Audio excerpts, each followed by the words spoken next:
మనకి నచ్చిన వాడు దొంగ ఓట్లు వేసి గెలిచినా, రిగ్గింగులు చేసి గెలిచినా, బెదిరించి గెలిచినా, రౌడీయిజం చేసి గెలిచినా, ఫ్యాక్షనిజం చేసి గెలిచినా తప్పేమీ లేదు.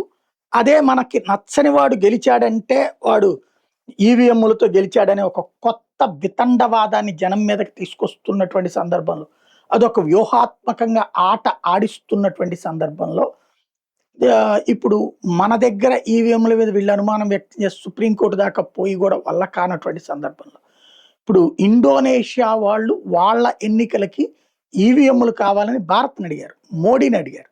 మోడీ దానికి తగిన ఏర్పాట్లు అంటే ఇండియాలో ఉన్న కంపెనీల ద్వారా తయారు చేయించిస్తానన్నారు.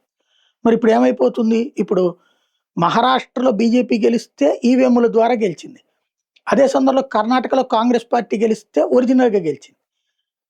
మొన్న జరిగినటువంటి ఎన్నికల్లో కేరళలో కాంగ్రెస్ పార్టీ గెలిస్తే ప్రజల చేత గెలిచింది. అక్కడ ఈవీఎంలు బాగానే పనిచేస్తాయి. తమిళనాడులో విజయ్ గెలిస్తే ఈవీఎంలు బాగానే పనిచేస్తాయి. అదే సందర్భంలో భారతీయ జనతా పార్టీ బెంగాల్‌లో గెలిస్తే గనక ఈవీఎంల ద్వారా గెలిచేస్తుంది. ఇది ఒక వితండవాదాన్ని తీసుకొచ్చేటటువంటి వాళ్ళు. ఇక మరి ఇండోనేషియాలో బీజేపీ గెలుస్తుందని ఏమైనా క్యాంపెయిన్ చేస్తారని తెలీదు. బీజేపీ ఏమన్నా అక్కడికెళ్ళి పోటీ చేయాలేమో తెలీదు.